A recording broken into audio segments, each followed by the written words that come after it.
You're nothing but a petty thief in a cheap suit." Officer Brett Hamilton's words sliced through the afternoon air like a blade, sharp and designed to cut deep. It was 2:47 p.m. on a sweltering Tuesday in downtown Atlanta, outside the glass towers of First National Banking Plaza. Those 9 words would echo in courtrooms, news reports, and investigations for months to come. But in that moment, they just hung there, poisonous and final, directed at a man who had every right to be exactly where he stood. Damon Rivers, 41 years old, stood on the marble steps of the banking complex in his navy blue suit, crisp white shirt, and polished black Oxfords.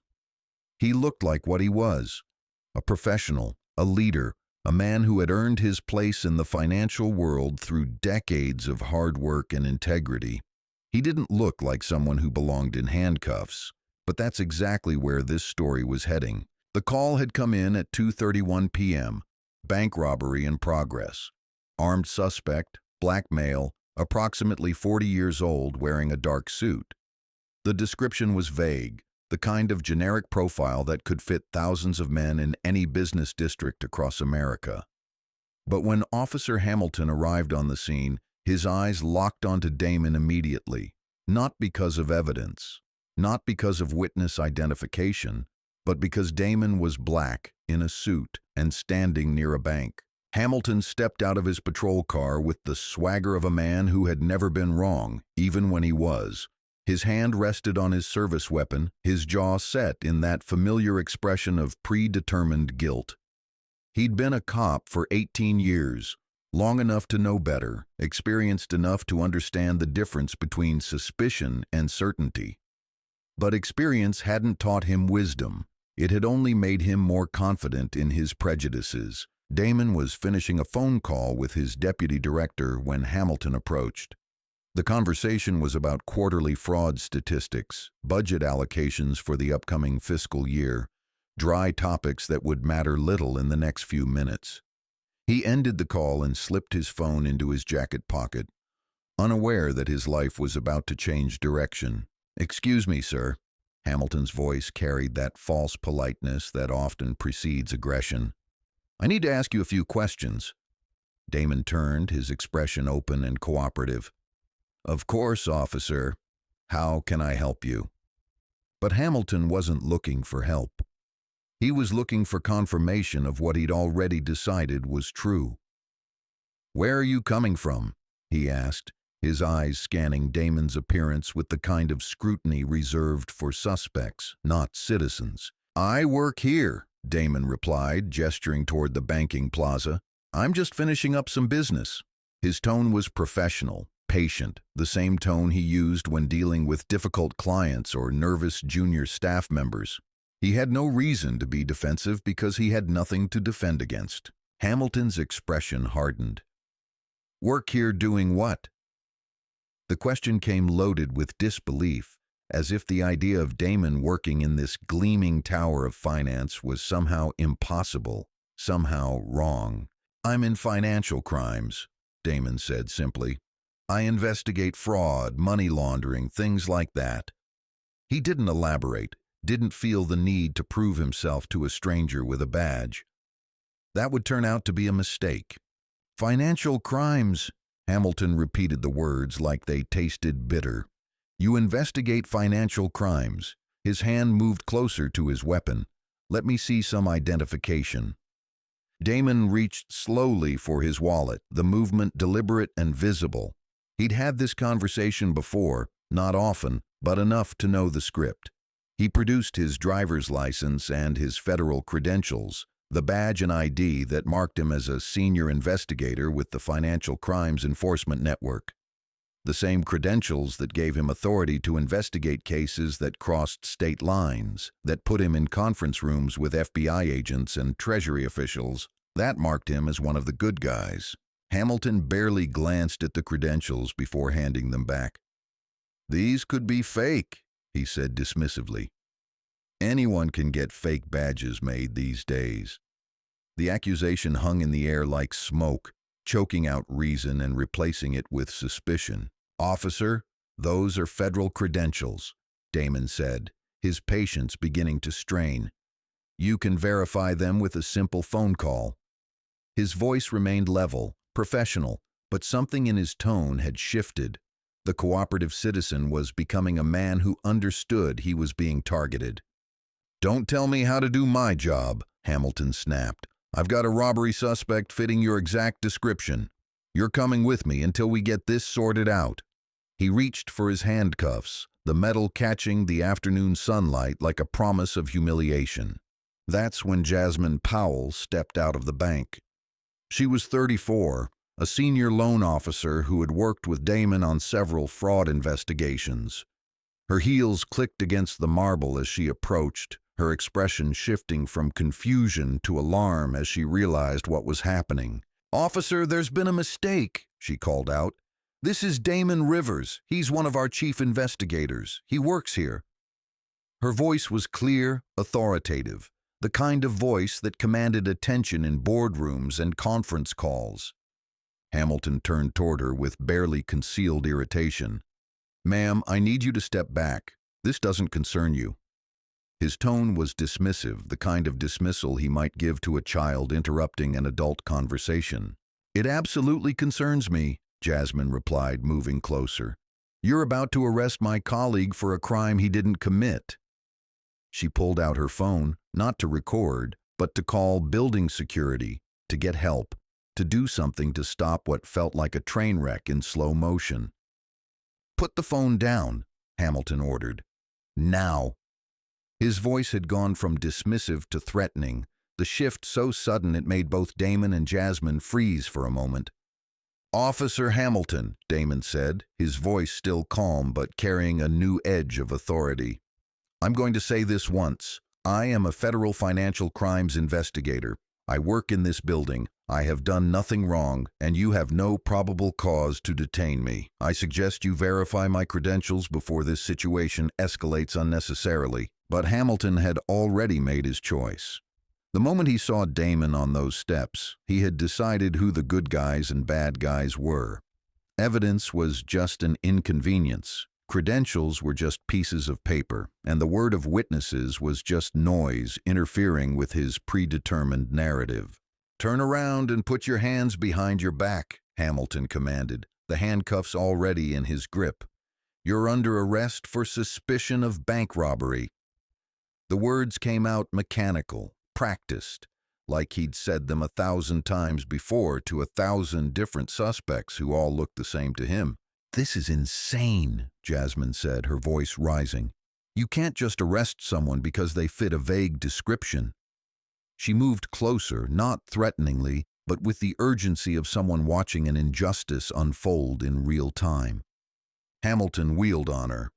"Step back, or you'll be arrested for interfering with a police investigation."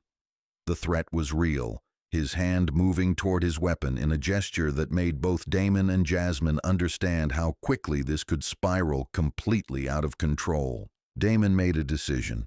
"Officer, I'm going to comply with your orders, but I want you to know that this is being recorded by security cameras and witnessed by multiple people.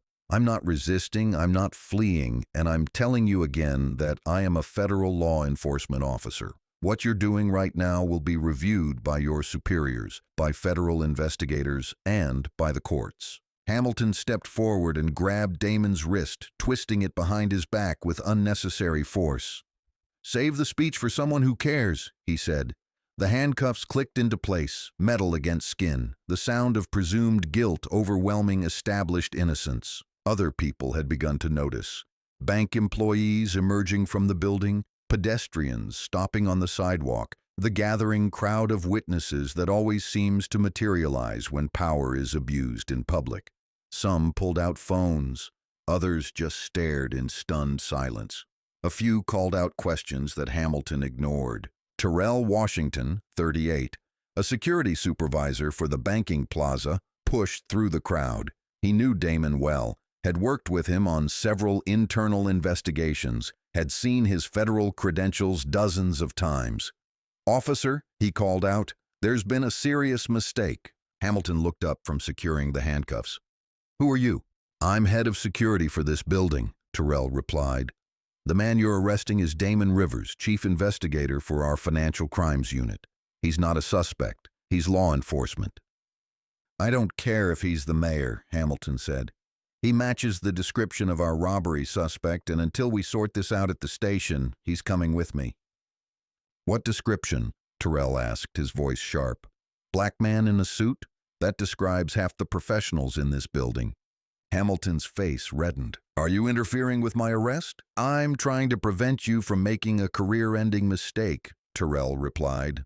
But Hamilton was beyond reason, beyond facts, beyond the possibility that he might be wrong.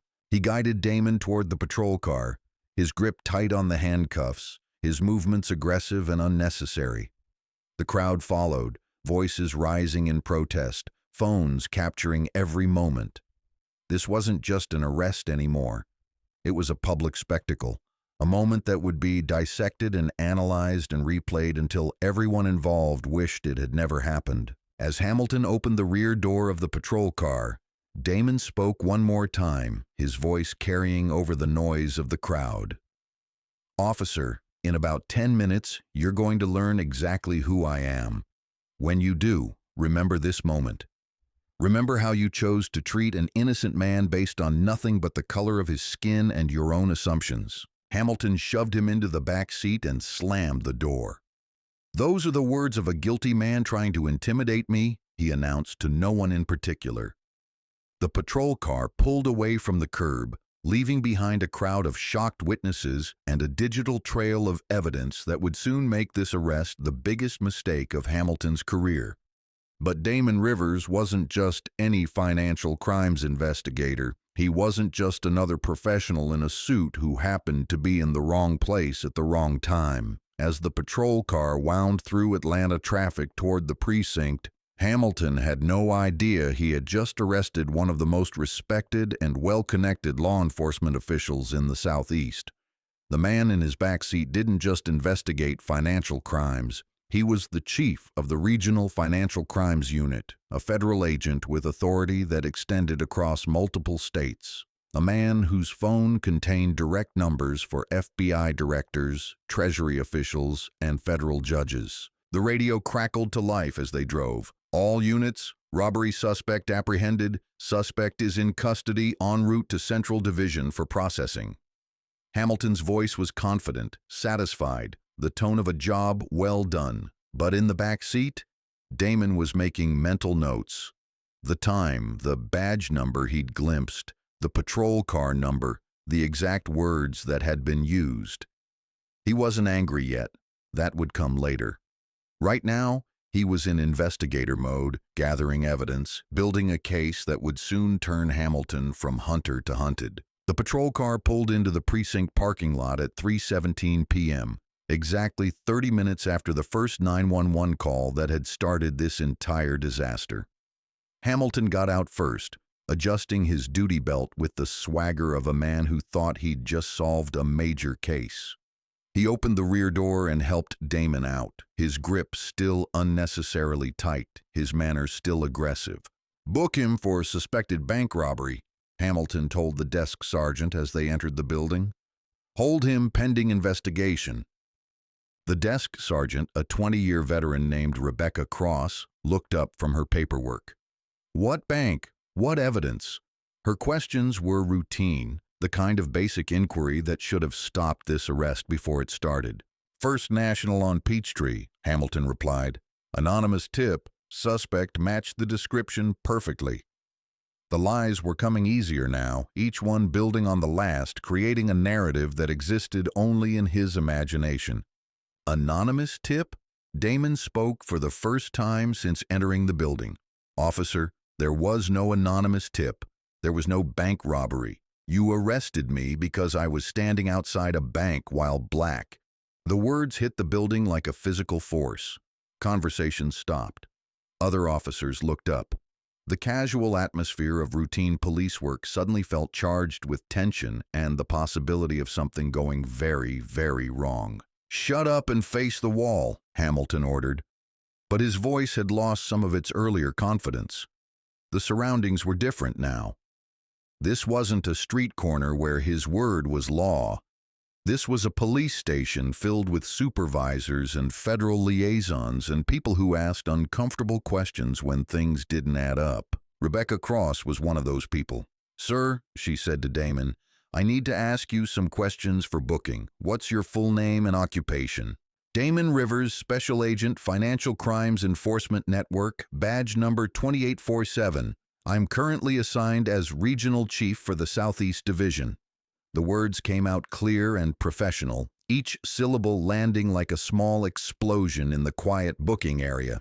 Hamilton spun around. "He's lying. Don't listen to anything he says." But Rebecca was already reaching for her computer, her fingers flying over the keyboard as she pulled up federal databases, law enforcement verification systems, the digital networks that connected every police station in America to every other law enforcement agency. What she found there made her face go pale. "Hamilton," she called out, her voice tight with controlled panic, "I need to speak with you privately. Now." They stepped into a side office, but their voices carried through the thin walls. The entire booking area could hear Rebecca's increasingly urgent questions and Hamilton's increasingly desperate answers. "How long has he been in custody? Did you verify his credentials? Who authorized this arrest? Did you call for federal liaison verification?" Each question hit Hamilton like a physical blow. He had followed none of the protocols, verified none of the facts, made none of the calls that might have prevented this disaster. He had seen a black man near a bank and decided that was enough. When they emerged from the office, Rebecca's expression was grim. "Agent Rivers," she said, addressing Damon with the respect his position demanded, "I apologize for this situation. We're releasing you immediately and launching a full investigation into how this arrest occurred." Hamilton started to protest. "Wait, you can't just—" "Actually," Rebecca cut him off, "we can and we will. Agent Rivers, your credentials have been verified through federal channels. Your director has been notified and is en route. Internal Affairs has been contacted, and this incident is now under official review." The booking area had gone completely silent. Every officer, every clerk, every person in uniform was watching Hamilton realize that his career had just ended. Not suspended, not reprimanded, but finished. Done. Over. Damon rubbed his wrists where the handcuffs had been, his movements slow and deliberate. "Officer Hamilton," he said, his voice calm but carrying unmistakable authority. "In my 15 years as a federal agent, I have investigated cases of police misconduct, civil rights violations, and abuse of authority. I have testified in federal court, worked with Justice Department prosecutors, and helped send corrupt officers to prison." Hamilton's face had gone gray. He opened his mouth to speak, but no words came. "Today," Damon continued, "you arrested a federal agent for the crime of existing while black. You ignored evidence, dismissed witnesses, and violated every protocol designed to prevent exactly this kind of abuse.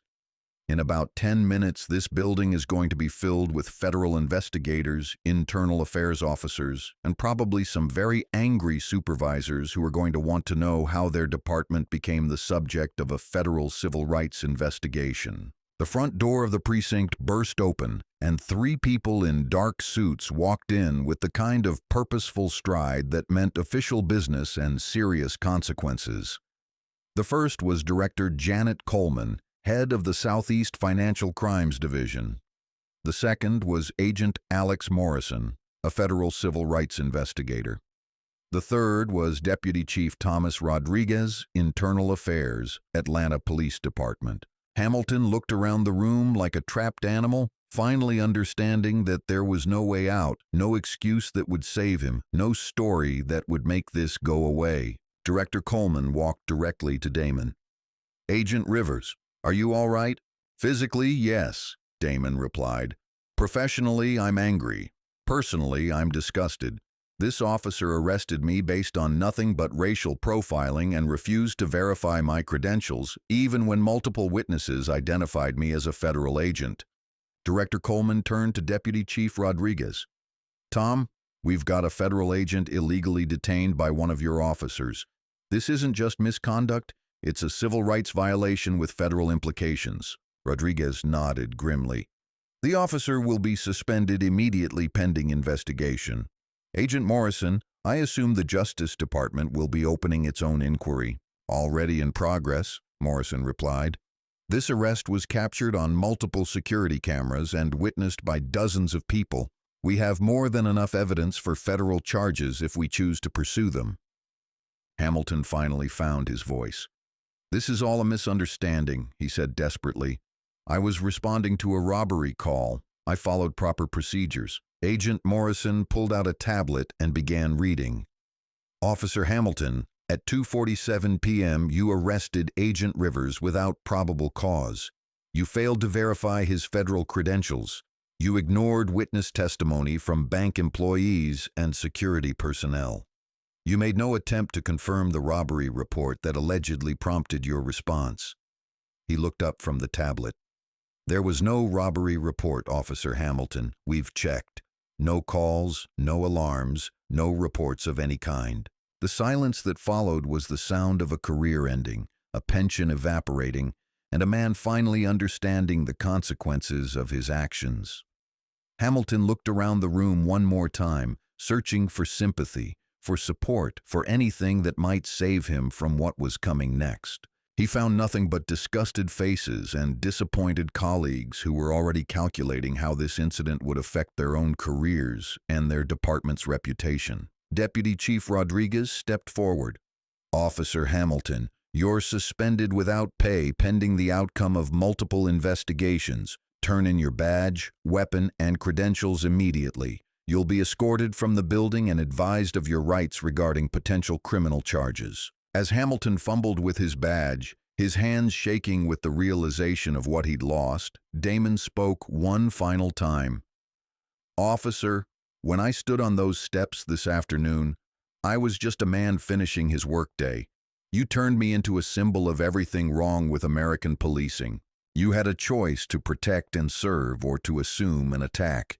You chose wrong, and now everyone will remember this moment as an example of how prejudice destroys lives and careers. Hamilton's badge hit the desk with a metallic clatter that echoed through the silent booking area.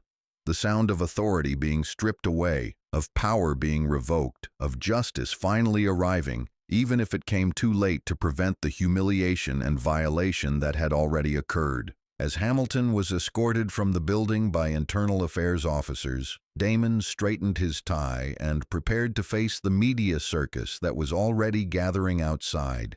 The arrest of a federal agent by a racist cop would be news, but the story was bigger than one incident, bigger than one officer's prejudice. It was about a system that allowed assumptions to override evidence, bias to trump facts, and fear to masquerade as law enforcement. Today, that system had collided with a man who had the knowledge, authority, and connections to fight back. The battle was just beginning. The security footage told a story that Officer Hamilton couldn't deny, couldn't spin, and couldn't make disappear. 17 different cameras had captured the arrest from multiple angles. Traffic cameras, bank security, building surveillance, even tourist phones had recorded pieces of the incident. By 6 p.m., less than 3 hours after Hamilton had slapped handcuffs on a federal agent, the video was everywhere. CNN picked it up first. Federal agent arrested while black. Atlanta cop ignores credentials, witnesses. The Chiron scrolled across screens in airports, restaurants, and living rooms across America, each repetition driving home the absurdity of what had happened. But this wasn't just another viral video of police misconduct. This was different because Damon Rivers wasn't just any victim. He was part of the system, a federal agent with the authority to investigate the very crimes Hamilton had falsely accused him of committing.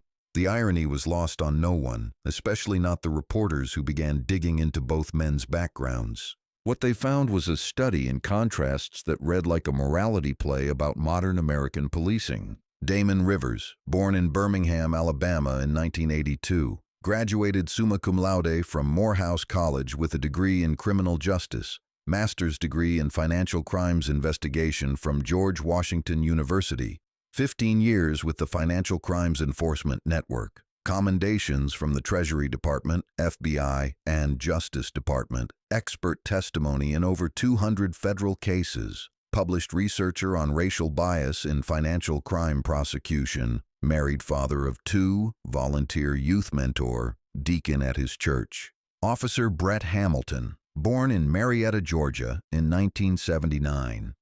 Graduated from a local community college with an associate's degree in criminal justice. 18 years with the Atlanta Police Department, 7 formal complaints for excessive force, all dismissed. 12 citizen complaints for inappropriate conduct, most settled quietly. 2 lawsuits alleging racial profiling, both resolved with department payouts and no admission of wrongdoing. Divorced, no children, member of several online groups that federal investigators would later classify as promoting racial hostility. The contrast was stark, but it wasn't the whole story. The whole story was in the pattern of behavior that investigators began uncovering once they started looking seriously at Hamilton's record. Special Agent Kendra Bailey had been assigned to lead the federal civil rights investigation. She was 39, a 12-year veteran of the FBI's Civil Rights Division, and she approached police misconduct cases with the methodical precision of an accountant auditing tax returns. Every report, every witness statement, every piece of evidence was cataloged, cross-referenced, and analyzed until the truth emerged from the mountain of paperwork and testimony. What she found in Hamilton's file made her physically sick. The pattern went back years. Traffic stops that lasted too long when the driver was black. Arrests that never quite led to convictions when the suspect was a person of color. Reports that described identical situations in vastly different terms depending on the race of the people involved.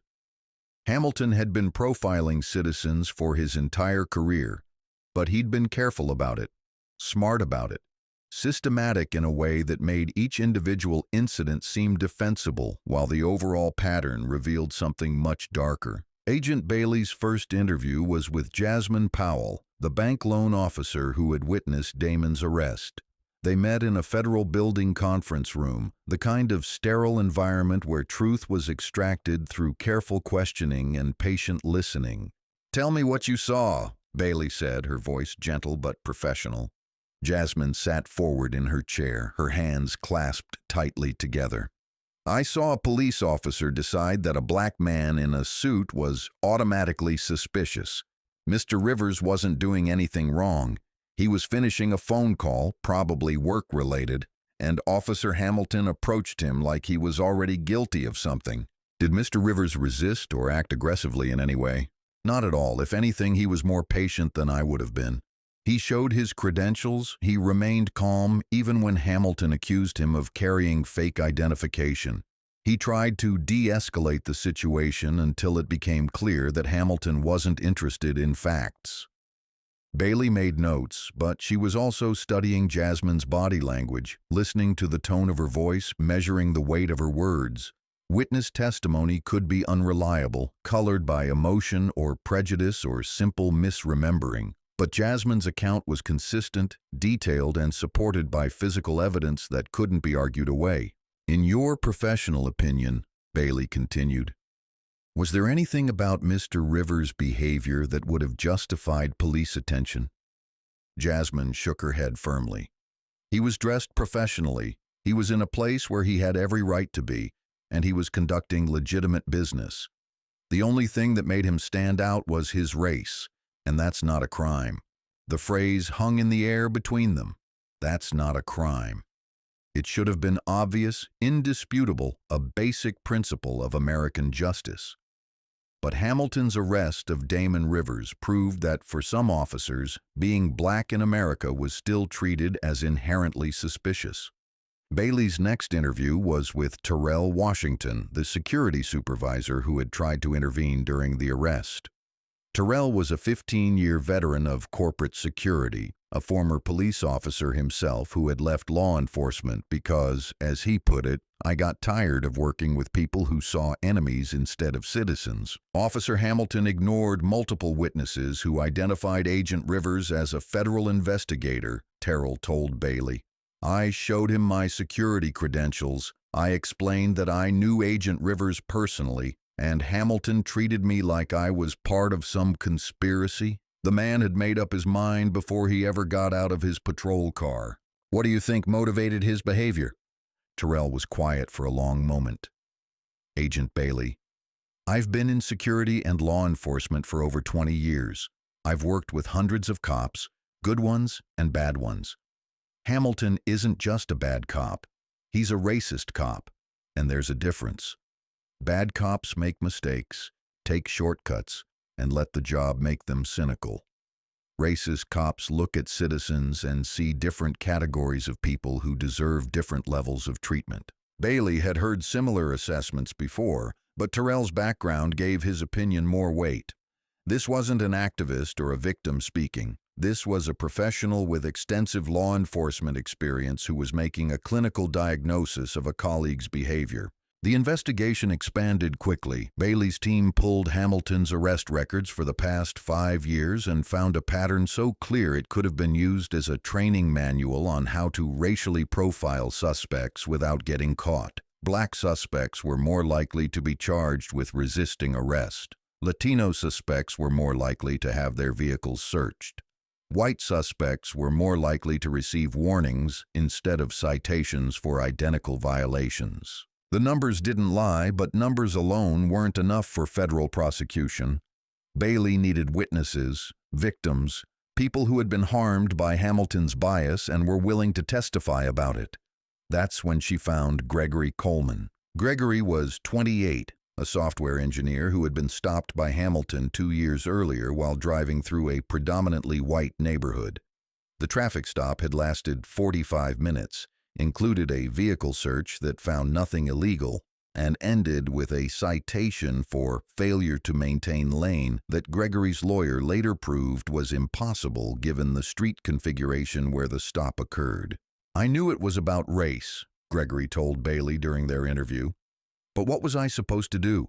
File a complaint that would go nowhere? Sue the city and spend years in court? I just wanted to get home to my family. Gregory's case was typical of Hamilton's victims, working professionals who were harassed and humiliated but chose not to fight back because fighting back would cost more than letting it go. Each individual incident was designed to be just minor enough that resistance seemed pointless, but collectively they represented a systematic violation of citizens' civil rights. As Bailey's investigation deepened, she began to understand that Hamilton wasn't operating alone. He was part of a culture within the Atlanta Police Department that tolerated racial bias as long as it was subtle enough to avoid federal scrutiny. His supervisors had seen the pattern in his arrest statistics, had received the citizen complaints, and had paid the settlements in civil lawsuits. But they had chosen to look the other way because Hamilton was productive, bringing in arrests and citations that made the department's numbers look good. The turning point came when Bailey interviewed Lieutenant Derek Stone, Hamilton's immediate supervisor. Stone was a 25-year veteran who had risen through the ranks by avoiding controversy and protecting his officers from external criticism. His interview with Bailey was supposed to be routine, a standard supervisor assessment that would either support or contradict Hamilton's version of events. Instead, it became a confession. "Agent Bailey," Stone said, settling into his chair with the weariness of a man carrying too much weight. "I know what you're going to ask me, and I know what the answers are going to sound like. Brett Hamilton has been a problem for years. Not a big enough problem to fire, not small enough to ignore. Just a constant, low-level headache that I kept hoping would resolve itself." Bailey leaned forward. "You were aware of citizen complaints against Officer Hamilton?" "Of course, I was aware. I was the one who investigated most of them, and every time I found some technicality, some procedural issue, some way to make the complaint go away without addressing the underlying behavior." "Why?" Stone was quiet for a long time, staring at his hands as if the answer was written there. "Because addressing it would have meant admitting that we had a racist cop on our force. That would have meant lawsuits, media attention, and federal investigations. It would have meant that every arrest Hamilton ever made would be questioned, and every case he testified in would be appealed. It was easier to manage him than to remove him." The admission was stunning in its honesty and devastating in its implications. Stone wasn't just describing Hamilton's misconduct. He was describing a system designed to protect bad cops at the expense of the citizens they were sworn to serve. Bailey pressed further. "Lieutenant, are you telling me that you knowingly allowed an officer with a pattern of racial bias to continue patrolling the streets?" "I'm telling you that I made a series of bad decisions over several years, and those decisions led directly to Agent Rivers being arrested for the crime of being black in public." Stone looked up from his hands, his eyes meeting Bailey's directly.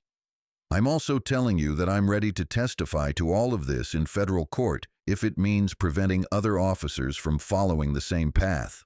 The interview lasted 4 hours and produced enough evidence to support federal civil rights charges against not just Hamilton, but potentially his supervisors and the department policies that had enabled his behavior. Stone's testimony would be crucial, but Bailey knew it would also destroy his career and possibly make him a target within his own department. That afternoon, Bailey called a meeting with the federal prosecutors who would ultimately decide whether to bring charges. The conference room in the U.S. Attorney's office was filled with serious faces and thick files, the accumulated evidence of months of investigation into what had started as a simple wrongful arrest. Assistant U.S. Attorney Malik Thompson opened the meeting with a question that would determine the direction of the entire case. "Agent Bailey, in your professional opinion, do we have enough evidence to prove that Officer Hamilton's arrest of Agent Rivers was motivated by racial bias?" Bailey opened her primary case file. "We have more than enough evidence. The arrest was captured on multiple cameras. We have witness testimony from bank employees, security personnel, and bystanders. We have Agent Rivers' own account of what happened, and we have Hamilton's own statements during the arrest, which clearly show he ignored evidence and dismissed witnesses based on predetermined assumptions." "But that's just one incident," Thompson continued. "To make this a federal case, we need to show a pattern of civil rights violations, not just one bad day." That's where the investigation gets interesting. Bailey pulled out a stack of files that seemed to fill half the conference room. Over the past 5 years, Officer Hamilton has been involved in 47 arrests of black suspects, 23 arrests of Latino suspects, and 12 arrests of white suspects. The white suspects were significantly more likely to have charges dropped or reduced. The black and Latino suspects were significantly more likely to be charged with additional offenses like resisting arrest or interfering with an officer. She spread out statistical charts that painted a clear picture of bias in action. Hamilton's arrest patterns showed clear racial disparities that couldn't be explained by neighborhood demographics, crime patterns, or random chance. This was systematic discrimination with a badge and gun behind it. "Moreover," Bailey continued, "we have testimony from Lieutenant Stone admitting that the department was aware of Hamilton's bias and chose to ignore it. That takes this from individual misconduct to institutional liability." Thompson nodded slowly. "Federal civil rights charges carry serious penalties. We need to be absolutely certain we can prove our case beyond a reasonable doubt." Bailey had been waiting for this moment, the chance to lay out the complete case against Hamilton and the culture that had protected him. "Mr. Thompson, in 15 years of investigating police misconduct, I have never seen a clearer example of racial profiling or a more blatant violation of a citizen's civil rights. Hamilton arrested a federal agent based solely on race, ignored evidence of his innocence, and violated every protocol designed to prevent exactly this kind of abuse." She paused, letting the weight of her words settle over the room. "More importantly, this case represents an opportunity to send a message that racial profiling will not be tolerated, even when it's committed by police officers who think their badge gives them the right to treat citizens differently based on skin color." The room was silent for a moment as prosecutors and investigators considered the implications. Federal civil rights prosecutions of police officers were rare, difficult, and politically charged. Success would send a strong message about accountability and justice. Failure would embolden bad cops and discourage future victims from coming forward. Thompson looked around the room at his colleagues, reading faces and weighing options. Agent Bailey, prepare a complete prosecution package. We're moving forward with federal civil rights charges against Officer Hamilton, and I want you to continue investigating the department's supervision and policies. If we can prove institutional liability, we're going after them too. As the meeting broke up and investigators scattered to prepare for what would become one of the most closely watched police misconduct trials of the decade, Bailey remained behind to organize her files. Somewhere in those stacks of paper and digital evidence was the story of how a moment of prejudice on marble steps had exposed a system of institutional racism that had been hiding in plain sight for years. But the federal investigation was only the beginning. The arrest of Damon Rivers had set off a chain reaction that would ultimately reach the highest levels of law enforcement and government. Because when you arrest a federal agent for being black, you don't just create a legal case. You create a symbol, a rallying point, and a reckoning that forces everyone to choose sides. The first domino fell 3 days after Bailey's meeting with prosecutors. Deputy Chief Rodriguez announced that the Atlanta Police Department was launching its own internal investigation, separate from the federal inquiry. The announcement was carefully worded, designed to show that the department took the incident seriously while avoiding any admission of systematic problems. But Rodriguez hadn't counted on the impact of Lieutenant Stone's decision to cooperate with federal investigators. Within hours of Stone's interview becoming public knowledge, other officers began coming forward with their own stories of Hamilton's misconduct and the department's failure to address it. Officer Sophia Martinez was the first. She was a 7-year veteran who had been partnered with Hamilton for 6 months in 2019.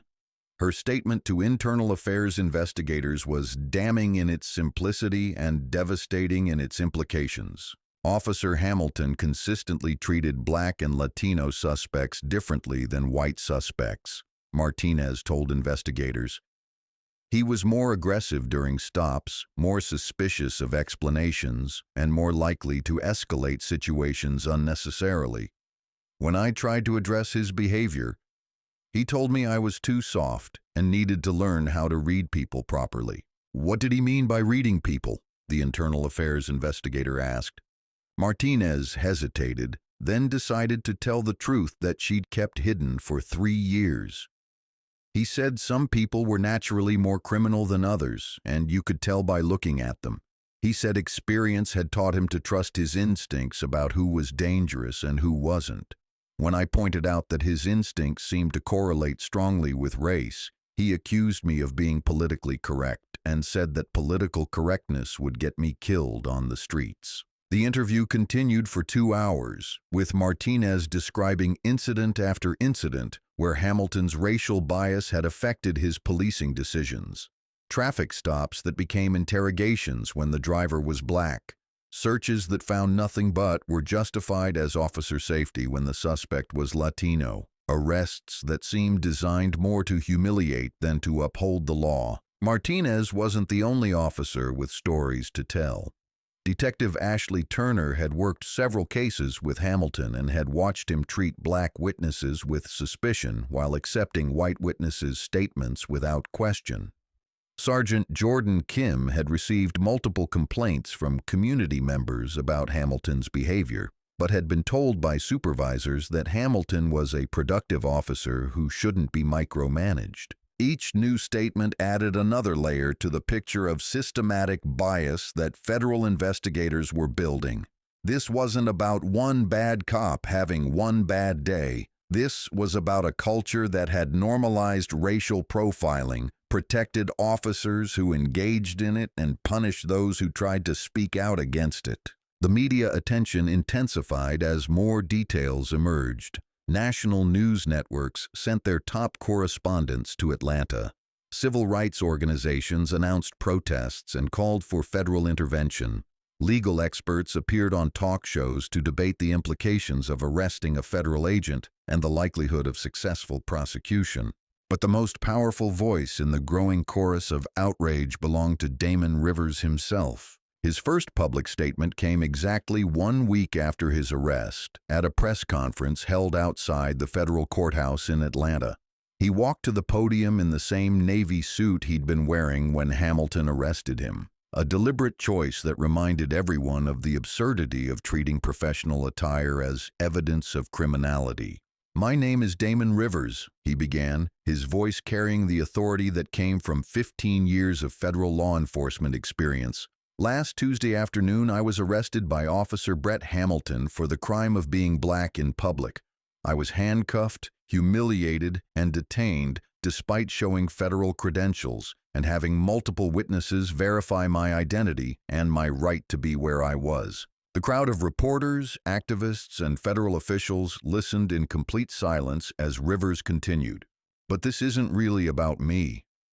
This is about every black man who has been pulled over for driving while black, every black woman who has been followed through stores by suspicious security guards, every black child who has been treated as a threat instead of a future leader.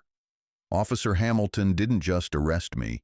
He arrested the idea that black Americans can exist in professional spaces without having our presence questioned and our legitimacy challenged." Rivers paused, letting his words sink in before delivering what would become the most quoted statement of the entire incident. "I am a federal agent with the authority to investigate the very crimes Officer Hamilton accused me of committing. I have testified before Congress, briefed cabinet secretaries, and worked cases involving billions of dollars in financial crimes." But none of that mattered to Officer Hamilton because he couldn't see past the color of my skin to recognize a fellow law enforcement officer. The press conference continued for 30 minutes, with Rivers answering questions about the arrest, the investigation, and his hopes for systemic change. His responses were measured, professional, and devastating in their calm recitation of facts that made Hamilton's actions look even more indefensible. Behind the scenes, the political pressure was building. The Congressional Black Caucus announced hearings on racial profiling in law enforcement. The NAACP filed a federal civil rights lawsuit against the Atlanta Police Department. The Justice Department opened a pattern and practice investigation that could result in federal oversight of the entire department. Hamilton, meanwhile, had disappeared from public view. His suspension without pay had been extended indefinitely pending the outcome of multiple investigations. His lawyer, a former prosecutor named Grant Wilson, was trying to negotiate some kind of plea agreement that would allow his client to avoid federal prison time. The negotiations were not going well. "I'll be frank with you," Wilson told federal prosecutors during a closed-door meeting. "My client made a serious mistake, but he was acting on what he believed was legitimate law enforcement instincts. He saw someone who fit a general description and took reasonable steps to investigate." Assistant U.S. Attorney Thompson interrupted. "Counselor, there was no robbery. There was no description.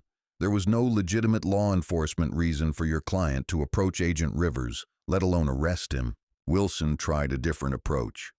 "Officer Hamilton has 18 years of dedicated service to the community. His record shows a pattern of racial bias that your client's supervisors ignored for years," Thompson replied. "We have statistical evidence, witness testimony, and your client's own statements proving that he arrested Agent Rivers based solely on race. This isn't a case about a reasonable mistake. It's a case about civil rights violations committed under color of law." The plea negotiations broke down completely when Wilson suggested that Hamilton might be willing to accept a misdemeanor charge with no jail time and retention of his pension benefits. Federal prosecutors responded by adding additional charges related to Hamilton's pattern of civil rights violations and recommending that the case proceed to trial. As the legal machinery ground forward toward what promised to be a highly publicized trial, the impact of Rivers' arrest continued to ripple through American law enforcement. Police departments across the country began reviewing their training protocols, arrest statistics, and citizen complaint procedures. Some changes were cosmetic, designed to provide political cover without addressing underlying problems.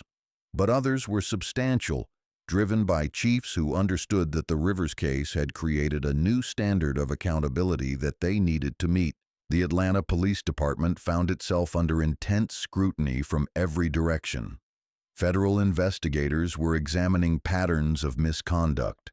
City council members were demanding explanations for years of ignored complaints. Community activists were calling for wholesale changes in department leadership and policies. Deputy Chief Rodriguez, who had initially tried to manage the crisis through careful public statements and internal damage control, found himself increasingly isolated as more evidence of systematic problems emerged. His own emails, obtained through federal subpoenas, showed that he had been warned repeatedly about Hamilton's behavior but had chosen to prioritize department morale over citizen complaints. In one particularly damaging email exchange from 2021, Rodriguez had responded to a citizen complaint about Hamilton by writing, "Brett may be rough around the edges, but he gets results. Sometimes community relations has to take a back seat to public safety." The email would later be used as evidence that department leadership had not only known about Hamilton's bias, but had actively protected him from consequences. It became a symbol of the institutional failures that had enabled years of civil rights violations. The federal courthouse in Atlanta had seen many high-profile trials, but the prosecution of Brett Hamilton drew crowds that spilled onto the sidewalks and filled nearby parks with protesters, supporters, and media representatives from around the world. The case had become more than a simple criminal prosecution. It was a test of whether the American justice system could hold its own enforcers accountable for racial bias and civil rights violations. Inside courtroom 6A, the atmosphere was tense with the weight of history and expectation. Federal prosecutors had spent months building their case, assembling witness testimony, statistical evidence, and expert analysis that painted a comprehensive picture of systematic racism disguised as law enforcement. The prosecution's opening statement was delivered by Assistant U.S. Attorney Thompson, whose careful presentation of facts was designed to methodically dismantle any possible defense Hamilton's lawyers might offer. "Ladies and gentlemen of the jury," Thompson began, standing before 12 citizens who would decide whether a police officer's badge provided immunity for racial prejudice. "This case is about a federal agent who was arrested for the crime of being black in America. But it's also about something deeper and more troubling.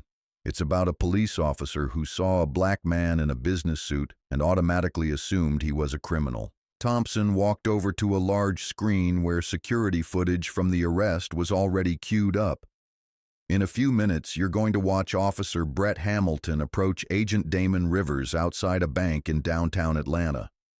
You'll see Hamilton ignore federal credentials, dismiss witness testimony, and arrest a fellow law enforcement officer based solely on racial prejudice." The footage played in complete silence, 18 minutes of high-definition video that captured every moment of the arrest from multiple angles. The jury watched Hamilton's aggressive approach, Rivers' calm responses, the desperate attempts by witnesses to intervene, and the final humiliating moment when a federal agent was shoved into the back of a patrol car. "But what you won't see on this video," Thompson continued as the screen went dark, "is the years of pattern and practice that led to this moment. You won't see the dozens of other black and Latino citizens who were harassed, humiliated, and violated by Officer Hamilton's racial profiling. You won't see the complaints that were ignored, the lawsuits that were settled quietly, and the supervisors who chose to look the other way rather than confront a racist cop." Thompson spent the next hour outlining the prosecution's evidence. Statistical analysis showing clear racial disparities in Hamilton's arrest patterns. Testimony from other officers describing Hamilton's biased behavior. Statements from supervisors admitting they had known about the problems but failed to address them. "This case is about accountability," Thompson concluded, "about whether we're willing to hold police officers to the same standards we apply to every other citizen. Agent Rivers was arrested because Officer Hamilton couldn't believe that a black man belonged in a professional space. That assumption, that prejudice, that racial bias is not just morally wrong. Under federal law, it's criminal." Hamilton's defense attorney, Grant Wilson, faced an almost impossible task: The evidence against his client was overwhelming, captured on video, and supported by years of documented bias. His strategy seemed to be to minimize Hamilton's actions while portraying him as a dedicated officer who had made an honest mistake. "Officer Hamilton is not a racist," Wilson told the jury in his opening statement. "He's a police officer who responded to what he believed was a legitimate law enforcement situation. In 18 years of service, he has arrested criminals of every race and background. He has protected the citizens of Atlanta regardless of their color or economic status." Wilson's argument relied heavily on Hamilton's length of service and the dangers faced by police officers. He portrayed the arrest of Rivers as a split-second decision made under pressure, not the culmination of years of racial bias. "Police officers have to make difficult decisions every day," Wilson continued. "They have to assess threats, evaluate suspicious behavior, and protect public safety. Sometimes those decisions are wrong. Sometimes innocent people are inconvenienced or embarrassed. But being wrong doesn't make Officer Hamilton a criminal." The defense strategy became clearer as Wilson continued. He wasn't going to deny that Hamilton had arrested Rivers without probable cause. Instead, he was going to argue that Hamilton's actions, while mistaken, didn't rise to the level of criminal civil rights violations. "The government wants you to believe that Officer Hamilton looked at Agent Rivers and saw only skin color," Wilson said. "But the evidence will show that Hamilton was responding to what he believed was a legitimate police matter. His actions were guided by training and experience, not racial prejudice." The opening statement set the stage for a trial that would examine not just Hamilton's actions on one afternoon, but the entire culture of American policing and its relationship with communities of color. The prosecution had promised to prove systematic racism. The defense had promised to show an honest mistake. The jury would have to decide which narrative was supported by the evidence. The first prosecution witness was Damon Rivers himself. His testimony was crucial not just for establishing the facts of his arrest, but for humanizing the impact of racial profiling on its victims. Rivers walked to the witness stand in a dark gray suit, his bearing professional and composed despite the emotional weight of reliving his humiliation. "Agent Rivers," Thompson began, "please tell the jury what happened on the afternoon of your arrest." Rivers turned toward the jury, making eye contact with several members as he began to speak. "I had just finished a meeting at First National Bank regarding a multi-state fraud investigation. I was standing outside the building, concluding a phone call with my deputy director when Officer Hamilton approached me." "What was your initial impression of Officer Hamilton's demeanor?" "He was aggressive from the moment he got out of his patrol car.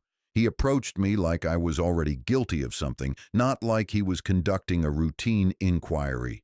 His hand was on his weapon, his posture was confrontational, and his questions were accusatory rather than investigative." Rivers continued his testimony for over an hour, describing Hamilton's refusal to examine his credentials properly, his dismissal of witness testimony, and his increasingly hostile behavior as the arrest proceeded. The jury listened intently as Rivers explained how he had remained calm and cooperative even while being subjected to treatment that violated every principle of professional law enforcement. "Agent Rivers," Thompson asked, "in your 15 years as a federal investigator, have you ever been treated this way by a fellow law enforcement officer?" "Never." Rivers' answer was immediate and unequivocal. "I have worked with thousands of local, state, and federal officers. I've been in dangerous situations, high-stress environments, and complex investigations. No professional law enforcement officer has ever treated me with the disrespect and hostility that Officer Hamilton displayed." "What do you believe motivated Officer Hamilton's behavior?" Wilson immediately objected. "Calls for speculation, Your Honor." Judge Patricia Mason sustained the objection, but the question had served its purpose. The jury was thinking about Hamilton's motivations, and they would soon hear extensive evidence about his pattern of racial bias. The cross-examination was Wilson's opportunity to portray Rivers as someone who had overreacted to a routine police encounter. His strategy was to suggest that Rivers, as a federal agent, should have been more understanding of the pressures faced by local police officers. Agent Rivers, Wilson began, you understand that police officers sometimes have to approach citizens based on general descriptions of suspects, don't you? I understand that police officers need reasonable suspicion or probable cause to detain citizens, Rivers replied calmly. Officer Hamilton had neither. But you also understand that split-second decisions are part of police work?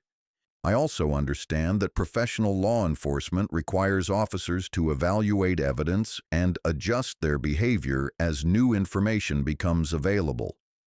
Officer Hamilton ignored evidence, dismissed witnesses, and escalated a situation that could have been resolved with a simple credential check. Wilson tried several different approaches, but Rivers's responses were consistently professional and devastating to the defense theory. As a federal agent with extensive law enforcement experience, Rivers could speak authoritatively about proper police procedures and explain exactly how Hamilton had violated them. The prosecution's next witnesses were the civilian bystanders who had observed the arrest. Jasmine Powell, the bank loan officer, testified about Hamilton's refusal to listen to her identification of Rivers as a federal agent. Terrell Washington, the security supervisor, described Hamilton's dismissive treatment of his attempts to clarify Rivers' identity and employment. Each witness added another layer to the prosecution's case that Hamilton had been determined to arrest Rivers regardless of evidence to the contrary. Their testimony painted a picture of an officer who had made up his mind based on racial assumptions and refused to consider facts that contradicted his predetermined conclusion. The most powerful civilian testimony came from a witness the defense hadn't expected. Dr. Rebecca Kant was a forensic psychologist who had been walking past the bank when she observed the arrest. Her professional training in human behavior had made her particularly attentive to the interaction between Hamilton and Rivers. I stopped to watch because the officer's behavior seemed disproportionate to the situation, Dr. Kant testified. Agent Rivers was calm, cooperative, and respectful throughout the encounter. Officer Hamilton became increasingly agitated as his assumptions were challenged by evidence and witness testimony. What did you observe about Officer Hamilton's behavior specifically? Thompson asked. His body language and verbal responses suggested that he was more interested in justifying a decision he had already made than in investigating a potential crime. When presented with evidence that contradicted his assumptions, he became defensive and hostile rather than curious and professional.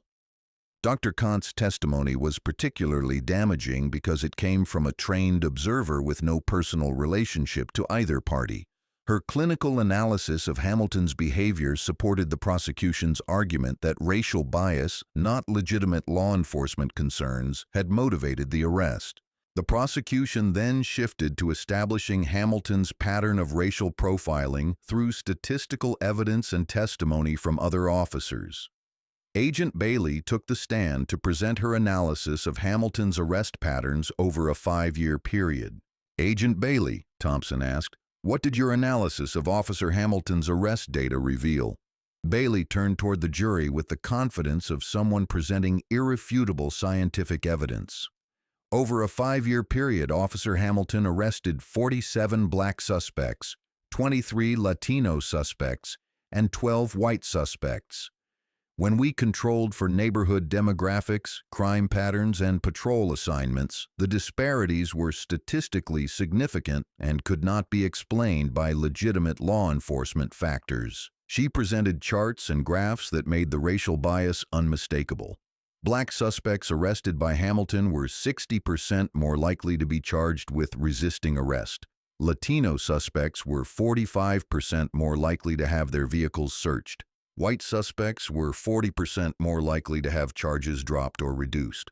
Agent Bailey, these statistics suggest a clear pattern of differential treatment based on race.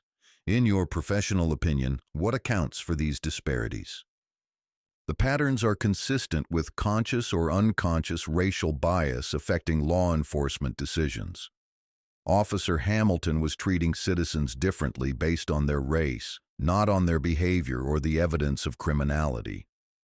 The statistical evidence was supplemented by testimony from former partners and colleagues who had observed Hamilton's biased behavior firsthand. Officer Sophia Martinez described Hamilton's explicit statements about racial profiling. Sergeant Jordan Kim testified about community complaints that had been ignored by supervisors. But the most damaging testimony came from Lieutenant Derek Stone, Hamilton's former supervisor, who had agreed to cooperate with federal prosecutors in exchange for immunity from prosecution. Stone's appearance on the witness stand sent a clear message that the department's culture of protecting bad cops was finally breaking down. "Lieutenant Stone," Thompson began, "how long did you supervise Officer Hamilton?" "For approximately 4 years, from 2018 to 2022, Stone replied. His voice was barely above a whisper, as if speaking too loudly might make his betrayal of the thin blue line even more obvious. "During that time, did you receive complaints about Officer Hamilton's treatment of minority citizens?" "Yes. Multiple complaints, both formal and informal. Citizens complained that Officer Hamilton was more aggressive with Black and Latino suspects, more suspicious of their explanations, and more likely to escalate routine encounters into confrontational situations." "What did you do with those complaints?" Stone paused, his internal struggle visible to everyone in the courtroom. "I minimized them. I found procedural reasons to dismiss them. I told complainants that they had misunderstood standard police procedures. I protected Officer Hamilton from consequences because I thought it was my job to protect my officers from external criticism." "Why didn't you address Officer Hamilton's behavior through training, counseling, or disciplinary action?" "Because addressing it would have meant admitting that we had a problem officer on our force. That would have opened the department to lawsuits, federal investigation, and media scrutiny. It was easier to manage the complaints than to fix the underlying behavior." Stone's testimony continued for 2 days, as prosecutors walked him through specific incidents, policy failures, and cultural attitudes that had enabled Hamilton's racial profiling. His cooperation with federal authorities had made him a pariah within his own department, but it provided prosecutors with insider knowledge of how institutional racism operated in American policing. The defense tried to portray Stone as a disgruntled supervisor seeking to save his own career by betraying a subordinate, but his detailed knowledge of department policies and specific incidents made his testimony credible and devastating. As the prosecution's case continued, expert witnesses testified about the psychological impacts of racial profiling, the legal standards for civil rights violations, and the statistical analysis methods used to identify biased policing patterns. Each expert added academic weight to the prosecution's argument that Hamilton's actions represented more than simple mistakes. They constituted systematic violations of citizens' constitutional rights. The courtroom was packed daily with observers from civil rights organizations, law enforcement agencies, and media outlets. The trial had become a national conversation about race, policing, and justice in America. Outside the courthouse, protesters held signs reading "Justice for Agent Rivers" and "End Police Racism." Counter-protesters carried signs supporting Hamilton and law enforcement generally. But inside the courtroom, the evidence was building an overwhelming case that Hamilton had arrested Damon Rivers because he was Black, and that this arrest was part of a pattern of racial bias that had been ignored and enabled by his supervisors for years. As the prosecution prepared to rest its case, the defense faced the daunting task of explaining away statistical evidence, witness testimony, and Hamilton's own recorded statements.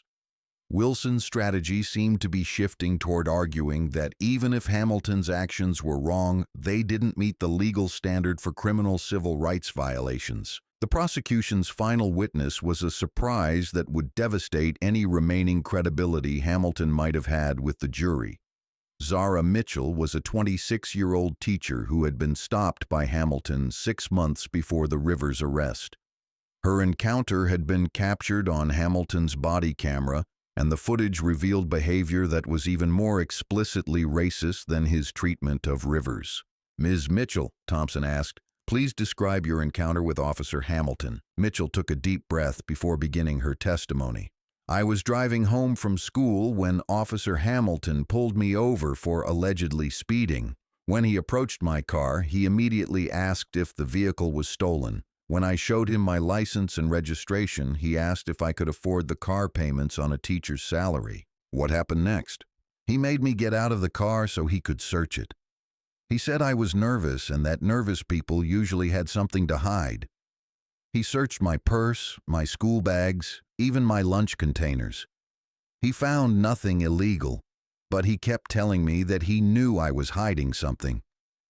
The body camera footage played on the courtroom screens, showing Hamilton's aggressive questioning and inappropriate searches. But the most damaging moment came near the end of the stop, when Hamilton's voice could be clearly heard saying, "You people always think you can talk your way out of trouble." The phrase "you people" echoed through the silent courtroom like a gunshot. Even Hamilton's defense attorney visibly winced as the jury absorbed the explicit racial language. After the body camera evidence, Wilson approached the bench to request a recess.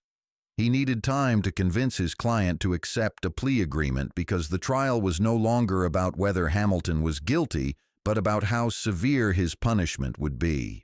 During the recess, plea negotiations resumed with federal prosecutors holding all the cards. Hamilton's recorded use of racial language had eliminated any possibility that his actions could be characterized as mistakes or misunderstandings. This was clear evidence of racial bias motivating police conduct, exactly what federal civil rights laws were designed to prosecute. But Hamilton, against his attorney's advice, refused to plead guilty. He insisted that he was being persecuted for doing his job, that the federal government was using him as a scapegoat for broader problems in American policing, and that he would rather face conviction than admit to crimes he didn't believe he had committed. Wilson returned to court knowing that his client had chosen the path to certain conviction and probable federal prison time. The defense case would have to focus on mitigation, trying to convince the jury that Hamilton deserved leniency despite overwhelming evidence of his guilt. As the prosecution rested and the defense prepared to begin its case, the trial had already accomplished something unprecedented in American jurisprudence. It had put the entire culture of racialized policing on public display, forcing a jury of ordinary citizens to confront the reality of how racial bias operates within law enforcement institutions. The question was no longer whether Hamilton was guilty.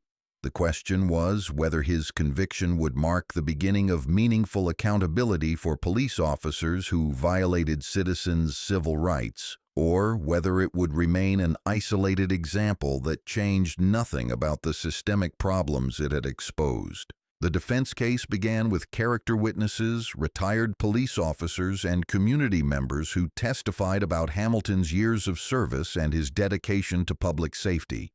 Wilson's strategy was clear. Even if Hamilton had made mistakes, he was fundamentally a good officer who deserved mercy rather than federal prosecution. Captain Tyler Brooks was the first defense witness, a 30-year police veteran who had worked with Hamilton early in his career.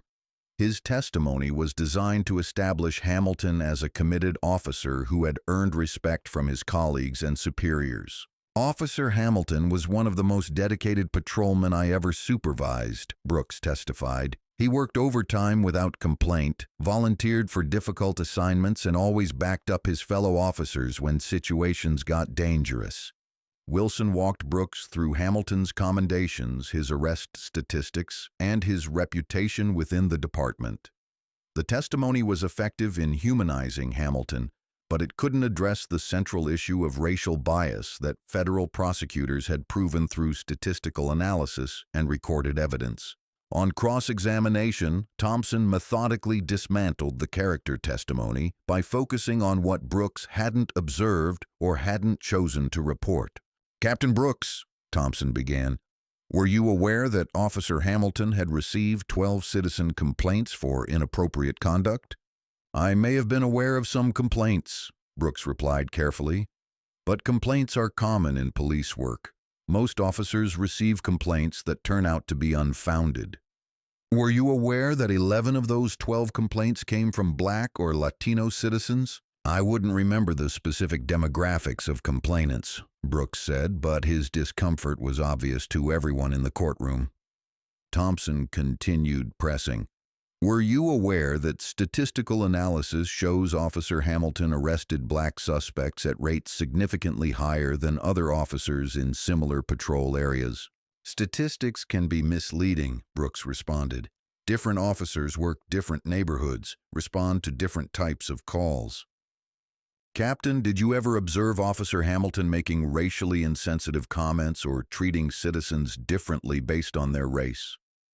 Brooks hesitated, and in that hesitation the jury could see him weighing his loyalty to a fellow officer against his oath to tell the truth.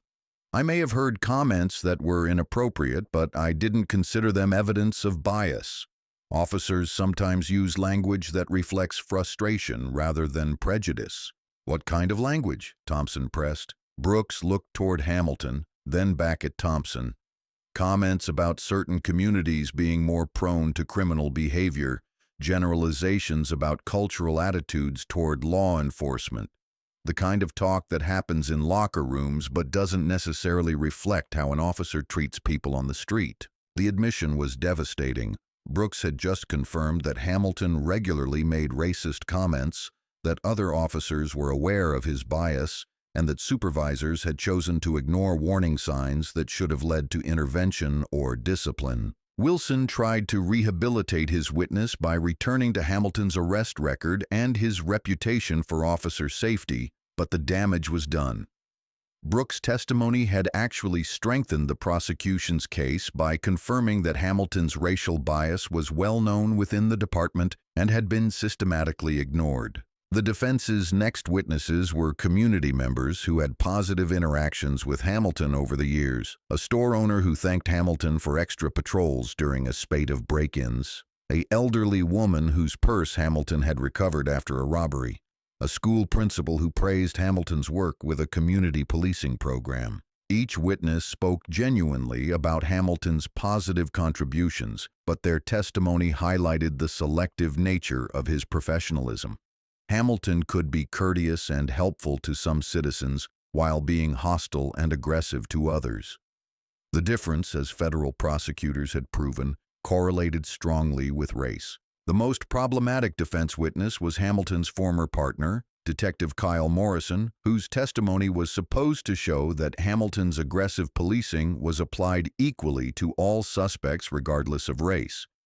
Instead, Morrison's account revealed more evidence of systematic bias. Officer Hamilton treated all suspects with appropriate caution, Morrison testified. He was thorough in his investigations and careful about officer safety protocols. On cross-examination, Thompson asked Morrison about specific incidents that had been documented in arrest reports and citizen complaints. Detective Morrison, do you remember a traffic stop in March 2022 involving a Black college student named Marcus Johnson? Morrison shifted uncomfortably in his seat.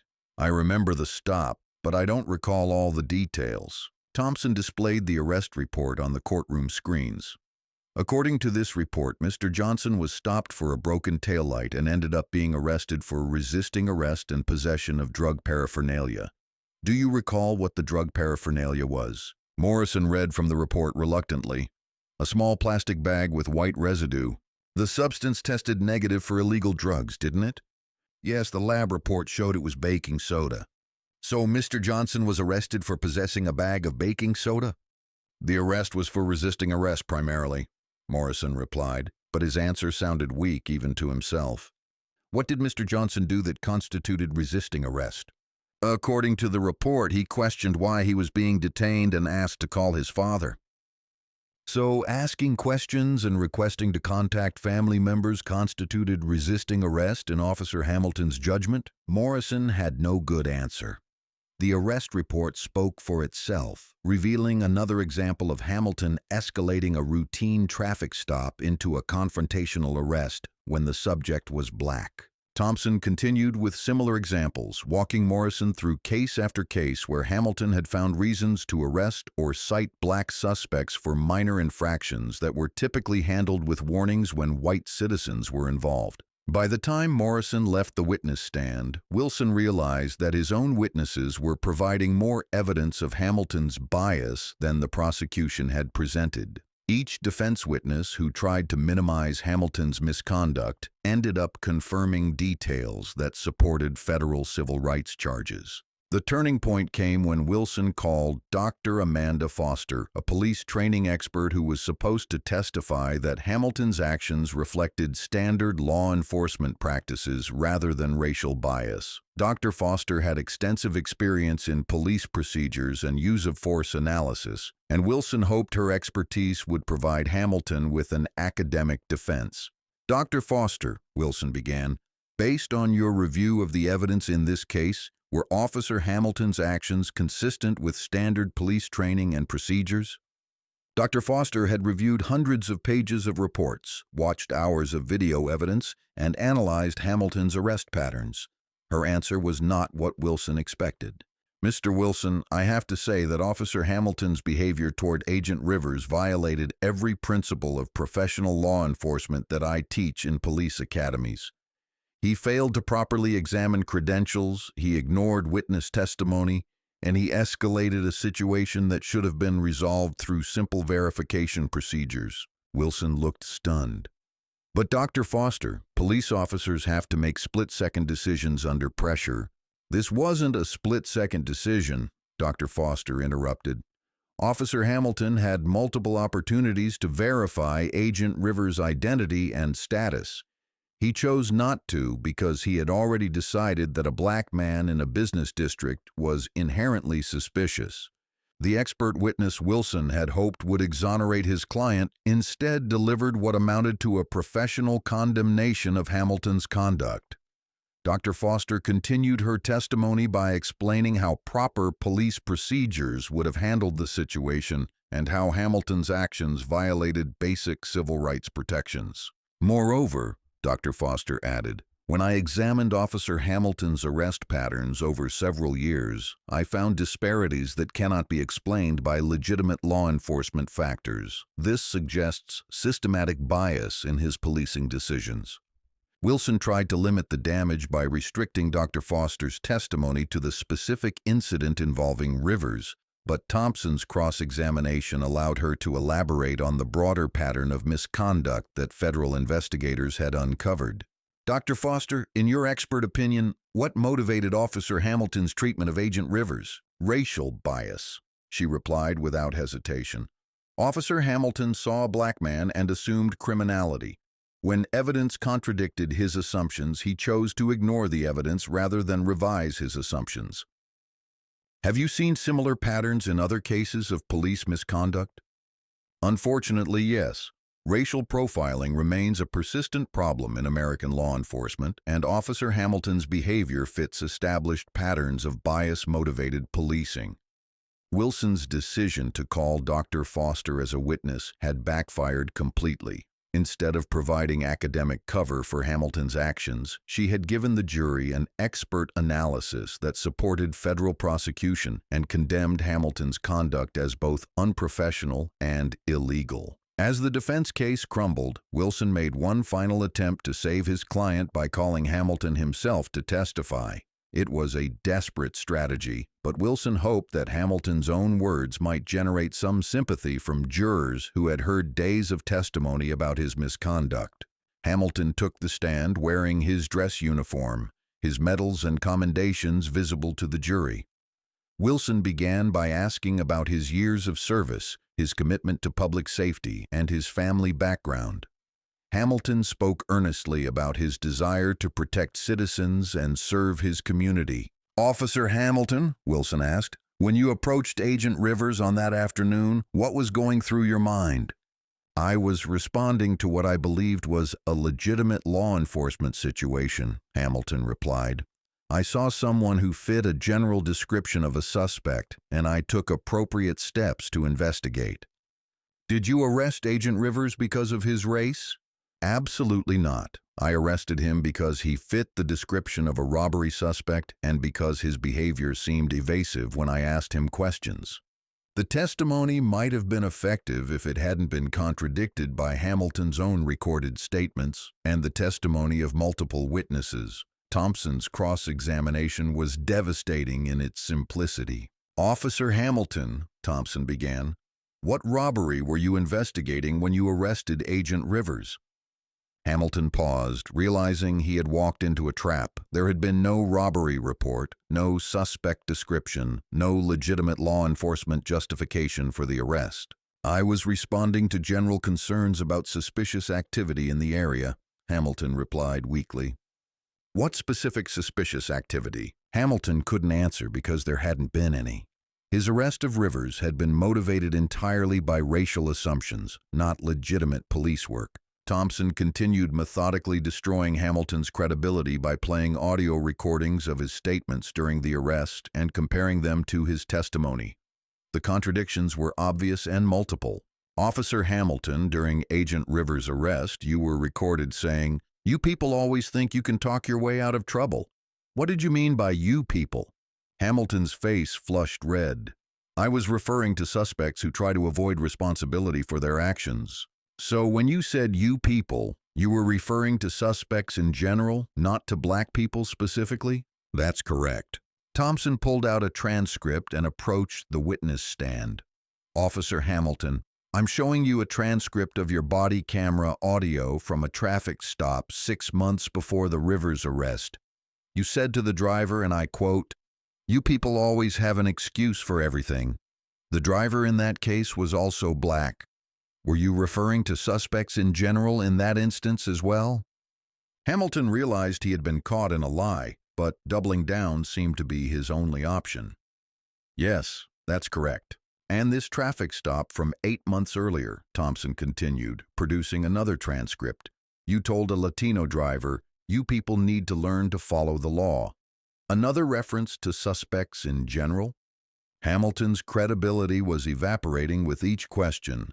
The pattern was unmistakable, and his attempts to deny the obvious racial context of his language only made him appear more dishonest.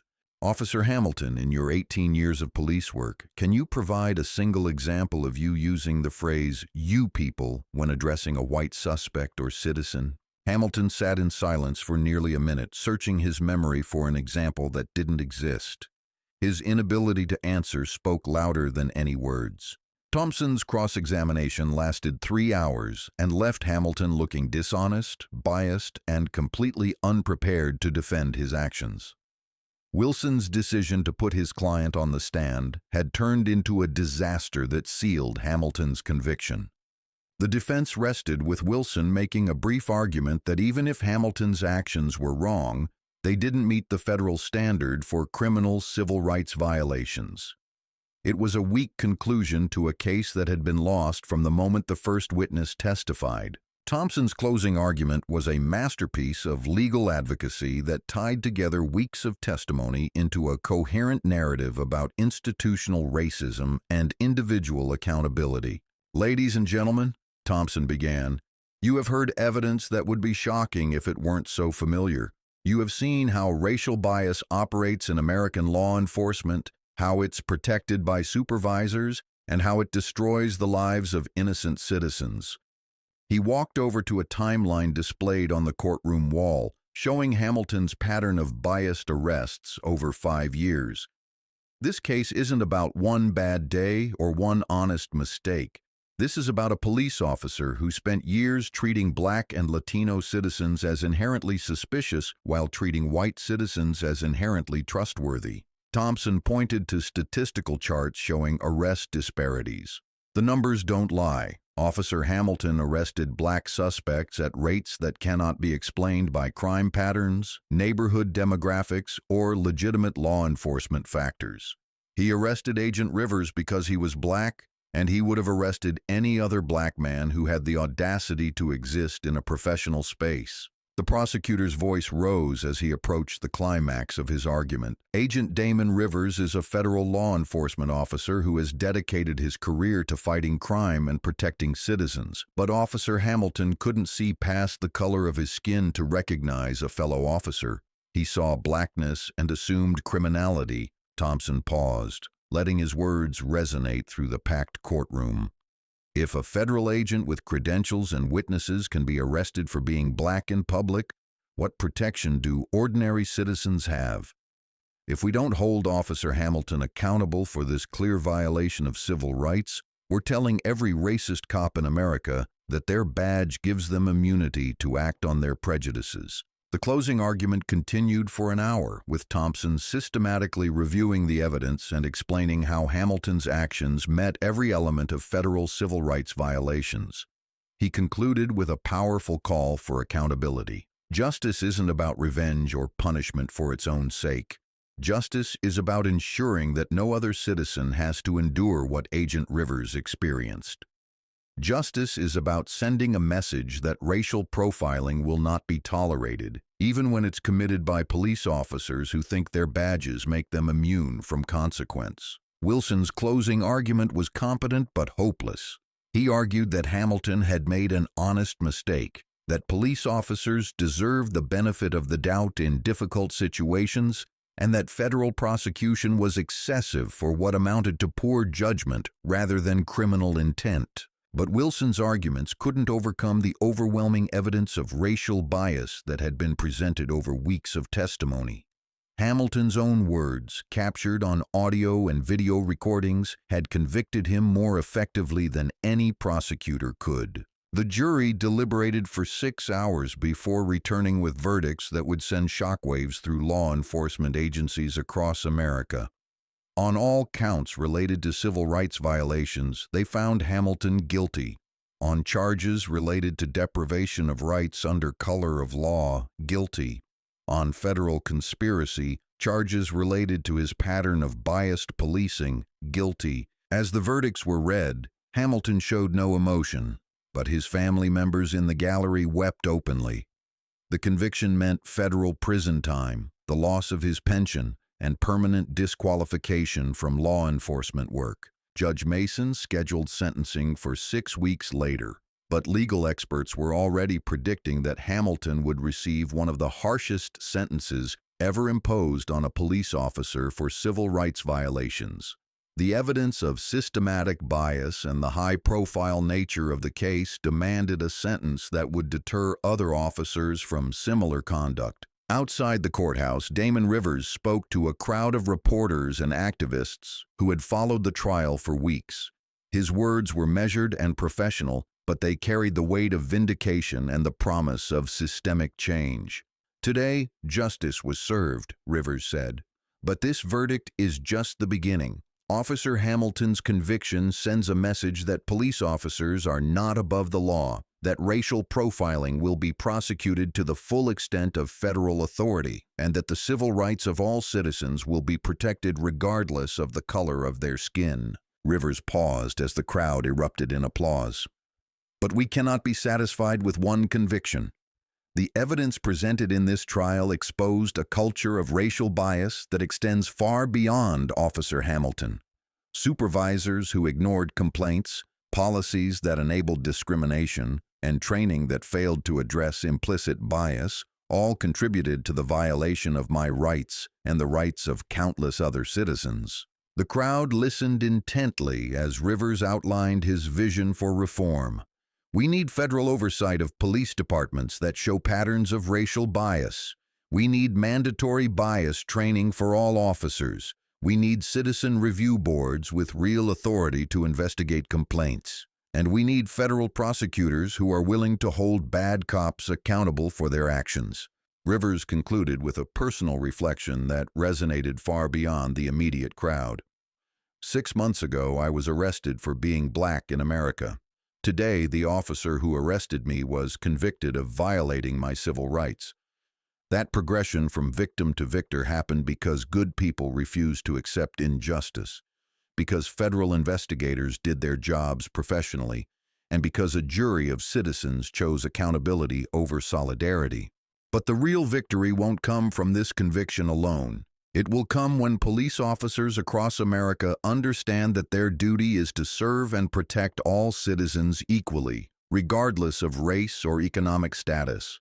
It will come when no parent has to teach their children how to survive encounters with police who are supposed to protect them. As Rivers finished his statement and walked away from the podium, reporters shouted questions about appeals, civil lawsuits, and federal investigations of other police departments. The Hamilton case had become a catalyst for national conversations about policing reform, but its immediate impact was already being felt in law enforcement agencies that were rushing to review their own policies and training programs. 6 weeks after the guilty verdict, Brett Hamilton stood before Judge Patricia Mason for sentencing in a courtroom packed with victims of his racial profiling, civil rights activists, and law enforcement officials from agencies across the Southeast. The scene was unprecedented in its scope and significance, a federal judge preparing to sentence a police officer for systematic civil rights violations that had been enabled by institutional failures. Judge Mason had spent weeks reviewing pre-sentence reports, victim impact statements, and legal precedents for police misconduct cases. Her task was to craft a sentence that reflected the severity of Hamilton's crimes while sending a clear message about accountability in American law enforcement. Before imposing sentence, Judge Mason allowed victim impact statements from citizens who had been harmed by Hamilton's biased policing over the years. The parade of witnesses created a devastating portrait of how racial profiling destroys trust between police and communities. Marcus Johnson, the college student who had been arrested for possessing baking soda, spoke first. "Officer Hamilton didn't just violate my civil rights," Johnson said, his voice shaking with emotion. "He made me afraid of the people who are supposed to protect me. Every time I see a police car now, I wonder if the officer sees a citizen or a threat." The statements continued for over an hour. Teachers who had been humiliated during traffic stops, business owners who had been treated as suspects in their own establishments, parents who had been forced to explain to their children why police officers had treated their family with suspicion and hostility. Zara Mitchell, the teacher whose encounter with Hamilton had been captured on body camera, delivered perhaps the most powerful statement. "Officer Hamilton didn't just search my car illegally," she said.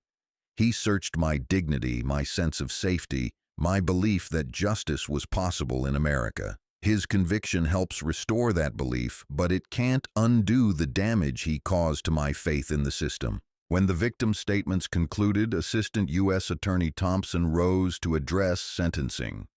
"Your Honor," he began, "Officer Hamilton's crimes represent more than individual misconduct. They represent a betrayal of the oath every police officer takes to serve and protect all citizens equally." Thompson outlined the prosecution's sentencing recommendation: 12 years in federal prison, followed by 3 years of supervised release and permanent disqualification from any law enforcement position. The recommendation was severe, but Thompson argued it was necessary to deter similar conduct by other officers. "Officer Hamilton used his badge as a license to terrorize citizens based on their race," Thompson continued. "His actions weren't mistakes or lapses in judgment. They were systematic violations of the most basic civil rights protections in American law. A sentence of significant prison time is necessary to send a message that such conduct will not be tolerated." Wilson, Hamilton's defense attorney, made a final plea for leniency based on his client's years of service and family circumstances. He argued that Hamilton had already been punished through the loss of his career and pension, and that additional prison time would be excessive. "Your Honor," Wilson said, "Officer Hamilton made serious mistakes that he deeply regrets, but he is not the monster the prosecution has portrayed. He is a flawed human being who allowed his fears and prejudices to affect his professional judgment. We ask for mercy and a sentence that allows him to rebuild his life and contribute positively to society." But Wilson's plea was undermined by Hamilton's continued refusal to accept responsibility for his actions. Even after conviction, Hamilton maintained that he had been persecuted for doing his job and that racial bias had not motivated his policing decisions. Judge Mason considered the arguments for nearly 30 minutes before delivering a sentence that would become a landmark in federal civil rights prosecution. Her words were measured and deliberate, crafted to explain not just the punishment, but the principles behind it.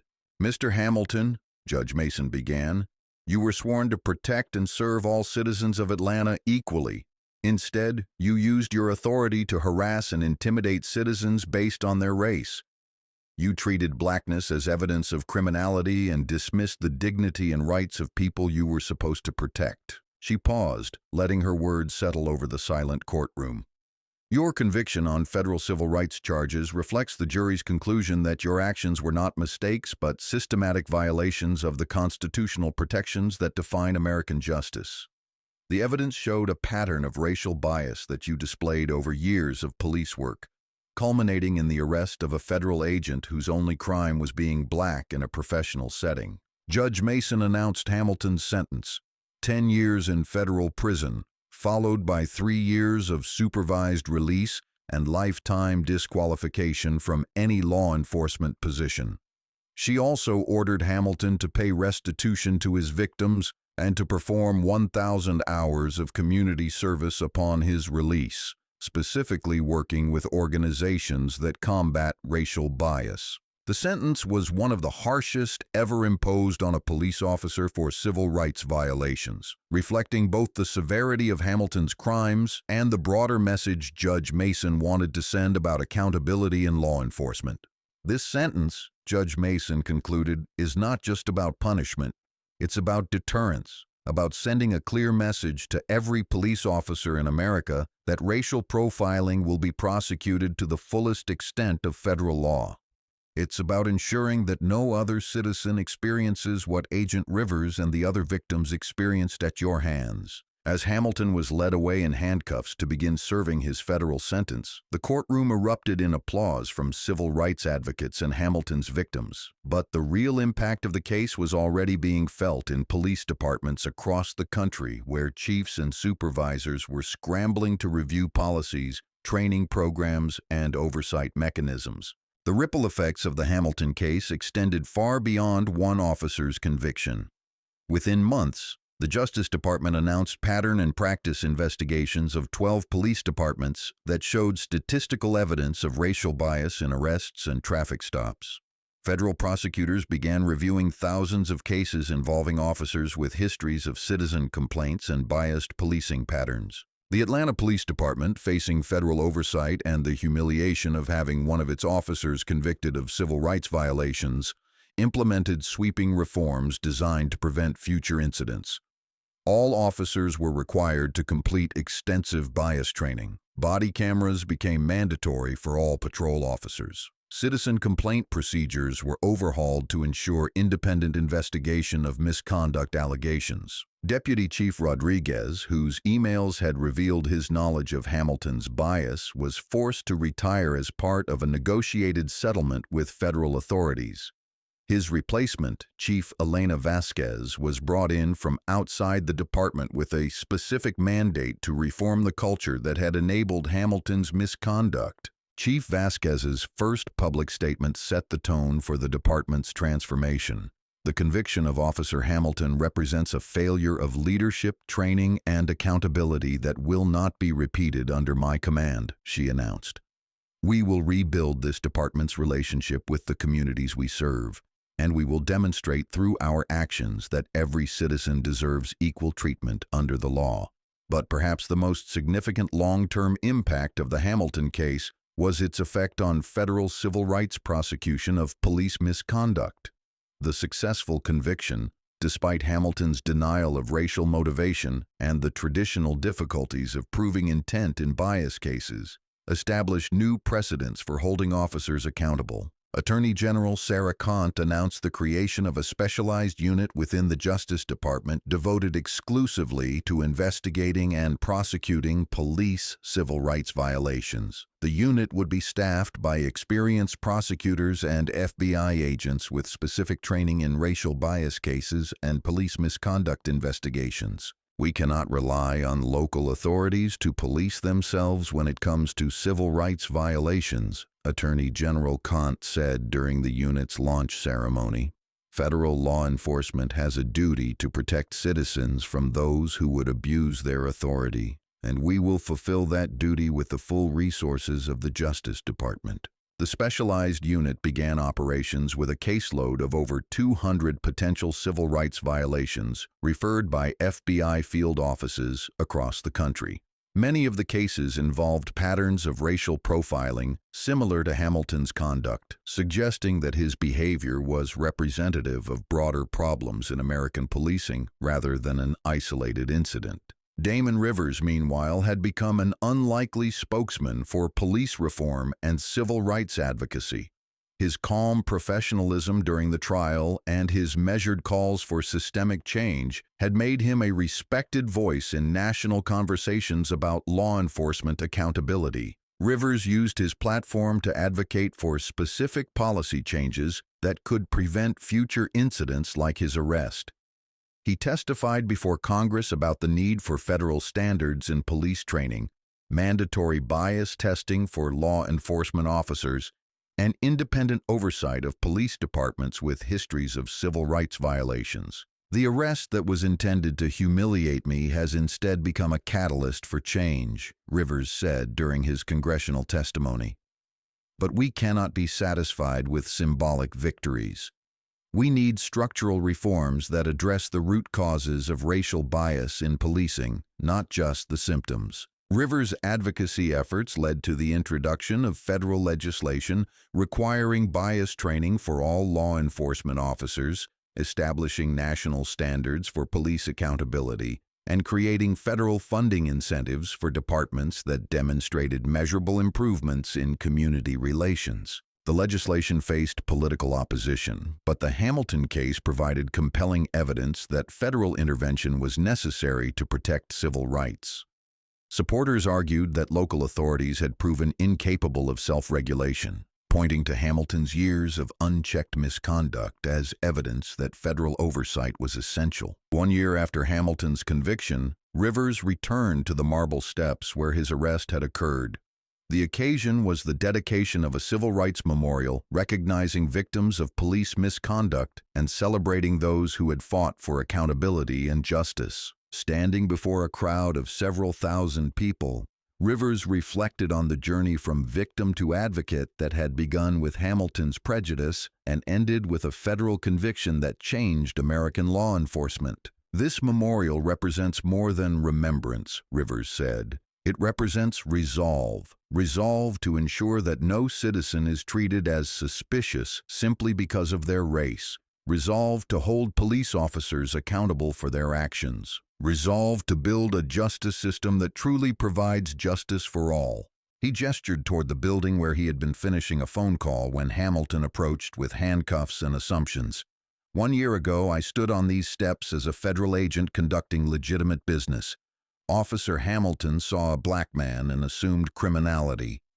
Today, he sits in federal prison for that assumption, and police departments across America are implementing reforms designed to prevent similar incidents. The transformation had been remarkable, but Rivers cautioned against complacency. The conviction of one racist cop does not solve the problem of racial bias in American policing, he said. It merely proves that accountability is possible when good people demand justice and federal authorities fulfill their duty to protect civil rights. As the memorial ceremony concluded and the crowd dispersed, Rivers remained on the steps for a few minutes, alone with his thoughts and the weight of what had been accomplished. The arrest that was meant to destroy his dignity had instead become a catalyst for the most significant police accountability reforms in a generation. But the real measure of success wouldn't be found in legislation or federal oversight.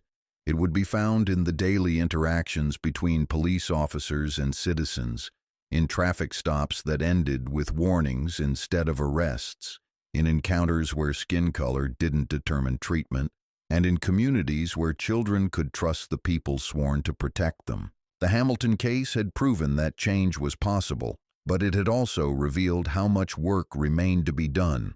Racist cops like Hamilton weren't anomalies. They were products of systems that tolerated bias, supervisors who ignored misconduct, and cultures that prioritized loyalty over accountability. Transforming those systems would require more than federal convictions and media attention. It would require the sustained effort of citizens, activists, prosecutors, and yes, good police officers who were willing to confront the problems within their own ranks. As Rivers walked away from the memorial and back to his office in the federal building, he carried with him the knowledge that his arrest had become something larger than personal vindication. It had become proof that in America, even the most powerful institutions could be held accountable, even the most entrenched prejudices could be challenged, and even the most unlikely victims could become agents of transformative change. The racist cop who had tossed aside a federal agent's credentials because he couldn't see past skin color was now serving a 10-year federal sentence. The system that had protected him was under federal oversight. The culture that had enabled him was being reformed. It wasn't perfect justice, but it was progress. And sometimes, in the long arc of American civil rights, progress was how justice finally arrived. If you've stayed with us through this entire story, you understand that it's about more than one arrest or one conviction. It's about the ongoing struggle for equality, dignity, and justice in America. Subscribe if you believe accountability matters. Share if you think this story needs to be heard. And remember that change happens when ordinary people refuse to accept injustice as normal. The next story we tell might be about a system that learned from its mistakes, officers who treated all citizens with respect, and a country that finally lived up to its promise of equal justice under law. That's a story worth fighting for.